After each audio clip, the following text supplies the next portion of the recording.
cholera, mpox, and other public health threats.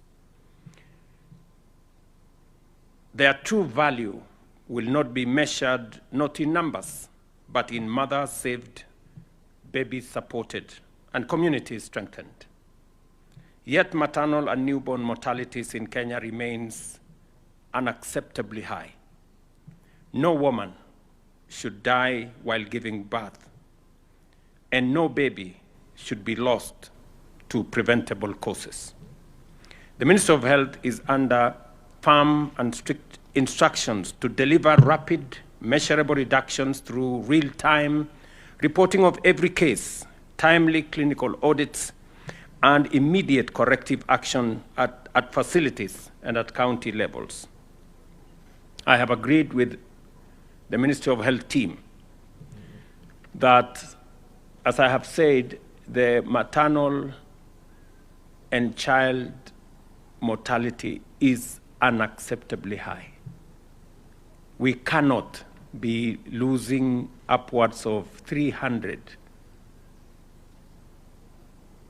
in 1,000, in 100,000, while the benchmark is 70. I mean, it is completely unacceptable. And going forward, we have agreed with the DHA is going to provide data, and every facility in Kenya, public or private, every facility must provide data on mothers and children who die in their facilities. I know that there are facilities that continue to hide data on mothers who die or children who die in hospitals. We must get the data right, because we must get our act together and reduce the death of mothers and children, especially at birth. I have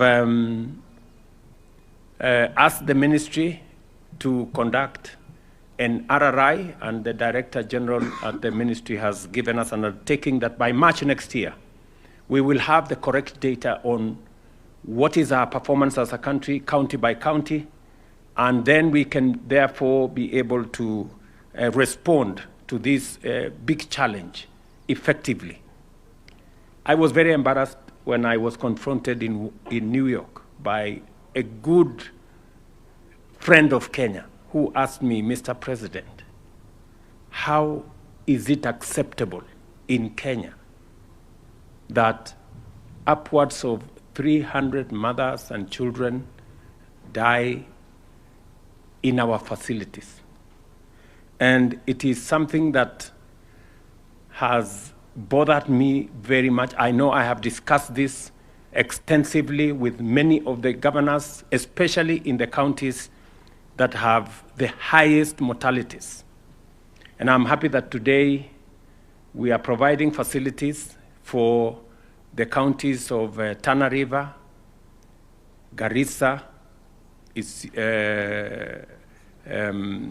Samburu, Marsabit, Siaya, and Elgeyo Marakwet. These are the counties that have some work to do. And we are going to work with the leaders in these counties, the governors, and the ministry will provide supportive mechanisms to make sure that we correct what is going on in our facilities.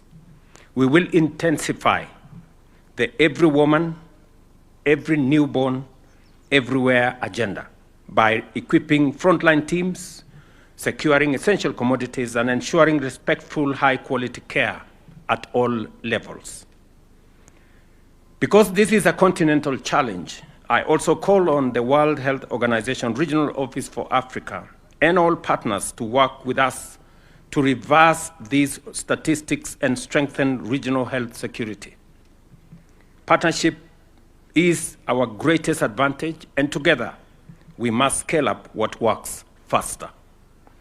To reinforce this collaboration, I urge WHO Africa Regional Office to expedite the operationalization of the Regional Emergencies and Logistics Hub in Kenya. The Ministry of Health is treating this as a top priority, working to resolve all regulatory and logistical bottlenecks and reporting progress directly to my office until the hub is fully functional.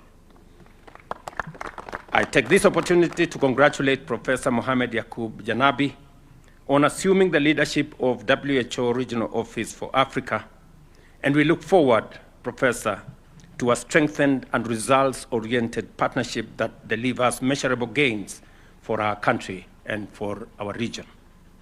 Kenya has given priority to 6 key pillars in the journey to universal health coverage. First, service delivery. We have, working with counties, now have 107,000 community health promoters in partnership with all our counties. They form the front line of primary healthcare, delivering early detection and timely intervention. To support their vital work, the government provides a stipend, and the impact is clear. CHPs have visited 8.9 million households, screened 9.9 million Kenyans, and made more than 439,000 referrals. County governments also deserve recognition for strengthening primary health facilities, supported by the new Primary Health Fund that pays for outpatient services. Second, a motivated health workforce is essential. We have resolved long-standing issues affecting healthcare workers, including settling the Kenya shillings 3.5 billion in arrears owed to doctors and improving terms for other cadres. Third, we are rolling out an integrated health management information system. Already, 1,378 facilities in 19 counties are online, with thousands more at various stages. As our digital superhighway is completed, Kenya will achieve data mobility, expand telemedicine, and improve efficiency across systems. Fourth, Social Health Authority is now the engine of universal health coverage. More than 27 million Kenyans have registered with daily enrollment exceeding 30,000. SHA brings together the Primary Health Care Fund, Emergency Chronic and Critical Illness Fund, and the Contributory Social Health Insurance Fund, including what we have brought together under the health ecosystem, including one piece of legislation that we are still waiting for passage in Parliament. In the current financial year, we have allocated 13 billion shillings to the Primary Health Fund and 8 billion shillings to the Emergency Chronic and Critical Illness Funds, supplemented by county revenues and other sources. Number 5, we are strengthening access to safe and affordable medical products. The Kenya Medical Supply Authority has been repositioned as the National Procurement, Warehousing, and Distribution Agency. We have allocated 1.5 billion shillings to capitalize KEMSA and established a Kenya shillings 10 billion line of credit, targeting a 90% order fill rate and reliable availability of essential medicines and commodities nationwide by the end of this year. I have said this before, the biggest challenge we've always had in our facilities, the biggest complaint from citizens is hakuna dawa. And we need to treat this hakuna dawa thing. And we have agreed, and I want to commend county governments that we have agreed that now commodities, when they leave the warehouses from KEMSA, they do not go to county stores. They go straight to facilities, either health centers or dispensaries or level 4 facilities, so that we cut down on time between when commodities are ordered and when they are delivered. We have also agreed that every facility will have an F5 or Facility Improvement Fund that will also respond to situations and requirements in every facility in good time. We have also agreed that to be able to make sure that there is regular replenishment and there are no issues of debts being accrued, there is a mechanism for how payments for medicines will be netted off with the SHA payments. Again, this will support our delivery of health. Number 6, because of governance and leadership which anchors these reforms, we remain fully committed to delivering universal health coverage supported by a strong team at the Ministry of Health and dedicated governors across 47 counties.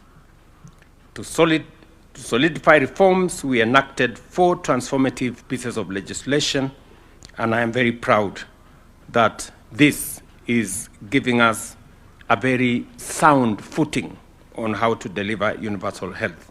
I am confident that they will continue in that spirit as the Quality of Care and Patient Safety Bill is now under consideration in Parliament.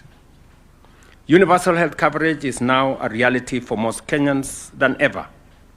Primary health services in all SHA-accredited facilities, including public, private, and faith-based, are funded by the government of Kenya. With strong partnerships, especially with WHO, Kenya is firmly on the path to achieving universal health coverage. Professor Janabi, once again, and your team at WHO, I thank you for your partnership and steadfast commitment to health of not just Kenya, but also our region. Thank you very much for your attention, and I look forward to working with all of you. Shortly, we will be having a conversation on the progress that has been made and feedback on what we can do better. And I am looking forward to that conversation with health providers, all the stakeholders, citizens, and partners like WHO and others. And to thank all the people of Kenya who have come through, every citizen who has taken time to register and to participate so that we can eventually deliver on this most critical element of health to all our people. Because Section 43 of the Constitution of Kenya mandates government, both at the national and the county, to deliver the highest quality of health to all citizens. It is not a privilege for those who can afford or who have jobs or who have means. It is a right for every citizen of the Republic of Kenya, irrespective of their social, economic, cultural, or any other consideration. Thank you very much. Asante sana.